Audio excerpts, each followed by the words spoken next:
Heidi ho neighbors, Radio Goji here, and welcome back to Let's Play Dragon Warrior 2. When we last left off, we got lost, and then we went the right way, and now we're in a tower. In fact, I'm pretty sure that I'm going to explore a little more so I can get goodies. I don't know the exact ways to get all of the goodies in the tower. However, I do know the way to get some goodies in the tower that are very much worth having. Obviously we're here to get the wind cape, but there are some other things that are worth getting as well. So I'm gonna go for, well, there's one main thing that I'm also getting, which is an MP storing wizard ring. So I'm gonna get that too,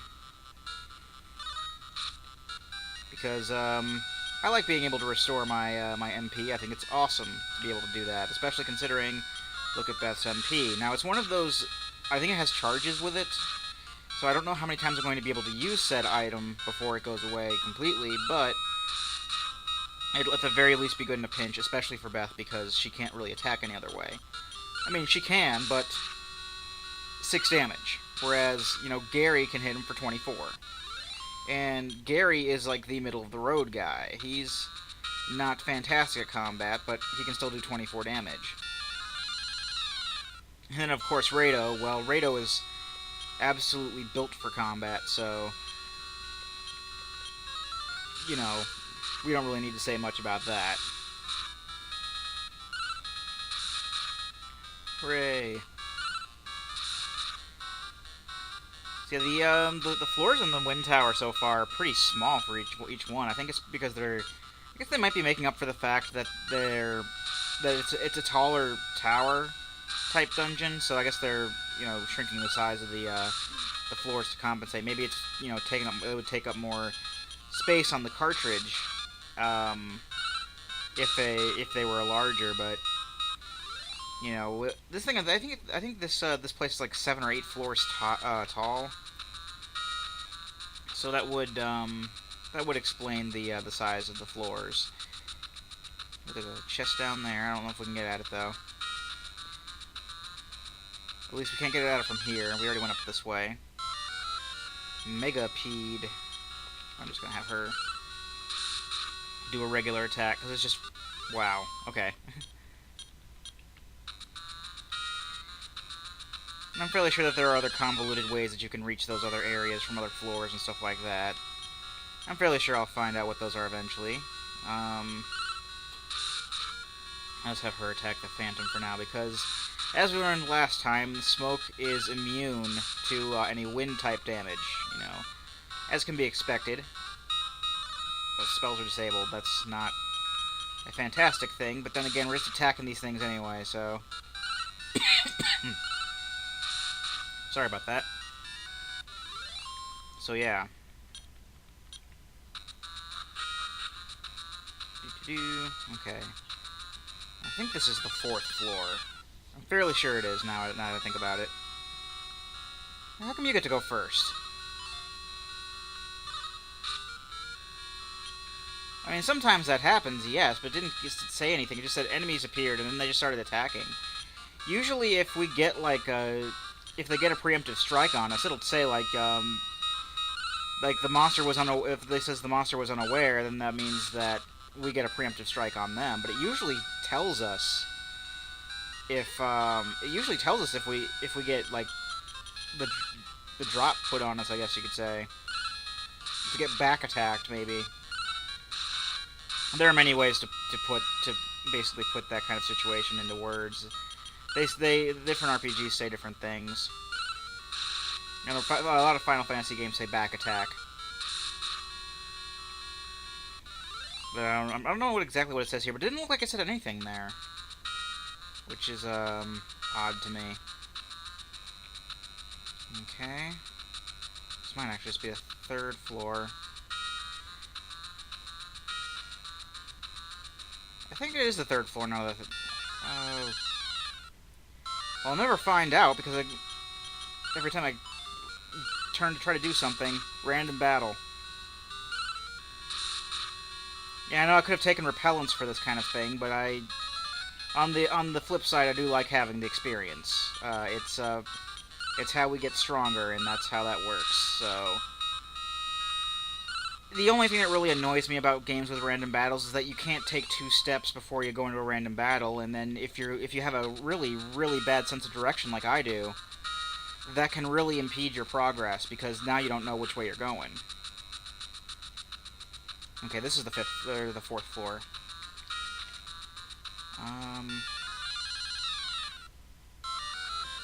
I wish the game would tell me what floor it is. There are a lot of games that tell you what floor it is. This is not one of them. And since this is like, you know, I've had 2 days in between the last time I played, I don't remember exactly what it was. I think I got up to the 3rd floor. Because I just started taking random staircases up, but... Sorry about that. We got a little bit of something caught in my throat. I did just eat lunch like not even an hour ago, so that'll happen sometimes if I eat something and then I start talking a lot.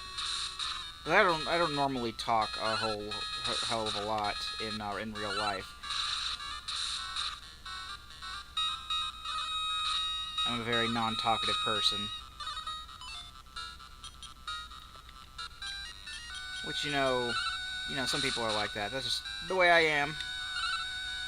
Although I do attempt to talk as much as I possibly can in recording because, well, that's part of the reason people watch Let's Plays is, for the nice commentary. I don't even know what floor I'm on. This is highly annoying. So far, I haven't seen anything that resembles the floor I'm meant to be at to get the awesome treasure. Well, now we're getting into, like, maze quality stuff here.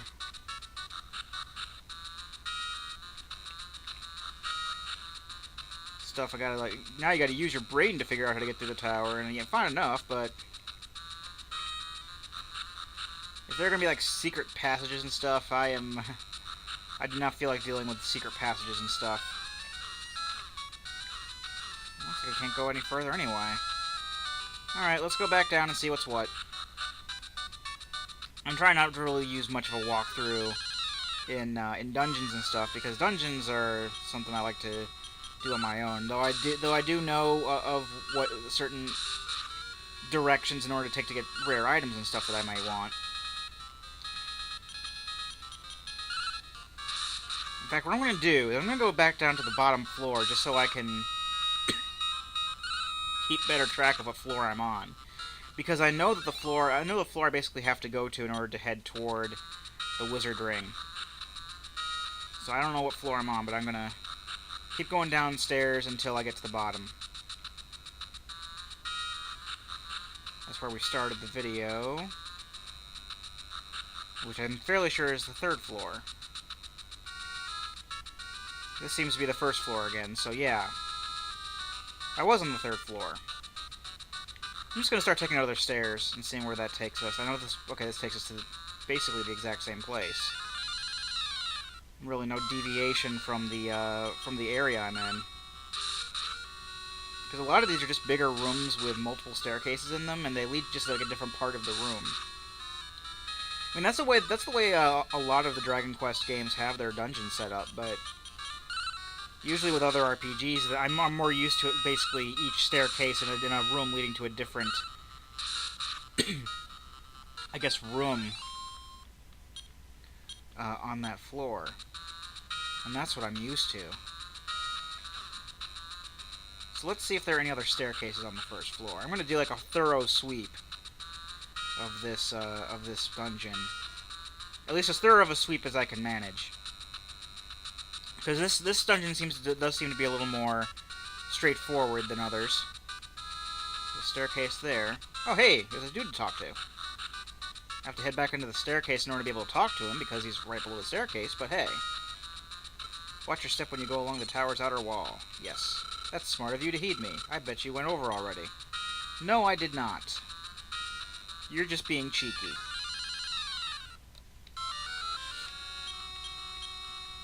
Okay. I want Raider to attack the zombie. Gary can attack the sorcerer. Beth can fight the rat, because the rat's the weakest one out of the bunch. And I normally want my my higher attack power to go after the higher HP-laden baddies, and that way I can get rid of the bigger threats quicker. And Beth still can't take out a rat in 2 hits. Again, that doesn't really worry me. That she, you know, like I said, physical combat isn't her strong suit, but hey, it'd be nice to be able to conserve MP and still have her do a decent amount of damage. I think I actually have to go around the side. I mean, it makes sense. Smoke only took 1 damage. Yeah, I guess it makes sense to go around the edge like that, because it seems to be the road less traveled, compared to the staircases on the inside, so... You know, probably this is maybe one of those cases where, like, the less obvious path is the correct one. Because just... You see, here's a chest with some gold in it. I don't know about the correct one, but this probably at least leads to the treasure that we want. In fact, I'm fairly sure this does lead to the treasure that we want, because that seems to match the description of where those 2 staircases there. It seems to match the description of where I want to go, or the description that I read of where I want to go. In fact, since we're getting close to our goal here, I think I might start using magic again with Beth.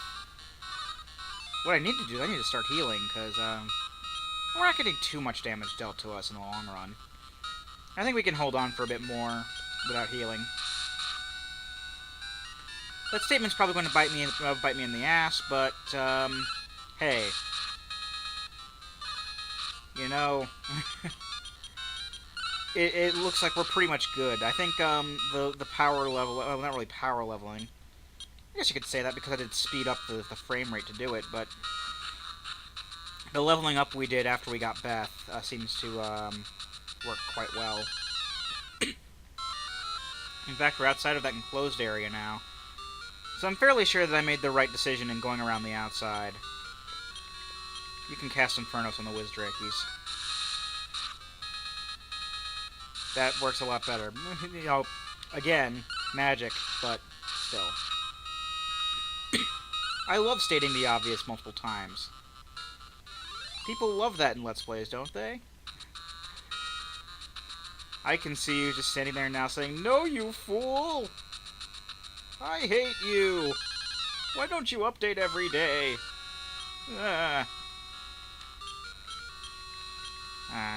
Oh, not enough MP. Okay, so we're going to be forced to stop using magic with Beth now, obviously. But that's okay. We have... Rado and Gary are pretty much wiping the floor of everybody. I don't know how much longer the wiping the floor of everybody is going to be with Gary, because he's the middle of the road guy. Rado's going to be like super awesome with melee later on. I mean, he already is, but he's going to be even more so. And I think Gary's just going to be kind of alright with it, but I'm fairly sure that near the end, Gary's just going to be middle of the road with everything ever, and again, the enemy's got a preemptive strike, and I don't know why they got it. It doesn't even say they get a preemptive strike, it just says, "Oh, they're attacking you now!" But I'm fairly sure Gary's going to be okay with his magic and his melee, but he's pretty much going to be the weakest overall. Good, Rado didn't fall asleep. That's the only thing I care about right now, is Rado not falling asleep. He's pretty much the glue that holds this whole thing together. See, I can do 43 damage to a magic ant, and everyone else can do not 43 damage. I'm going to go ahead and heal now.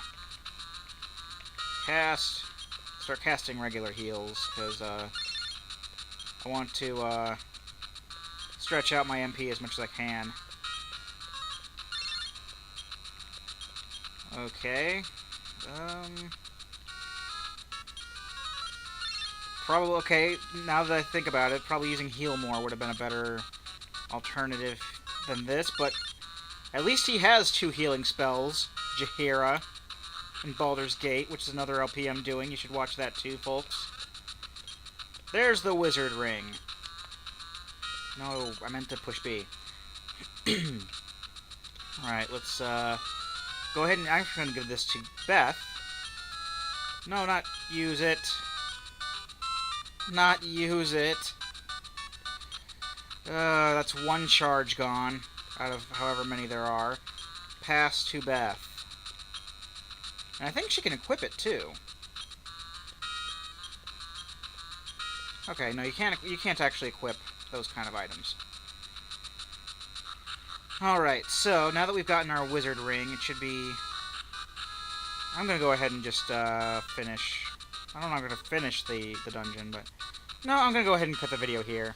I know pretty much where to go next to get to the main item we came here for, which is the Wind Cape. And we will be getting that in the next video. I've been Rado Goji, and I'll be here next time. Join me, won't you?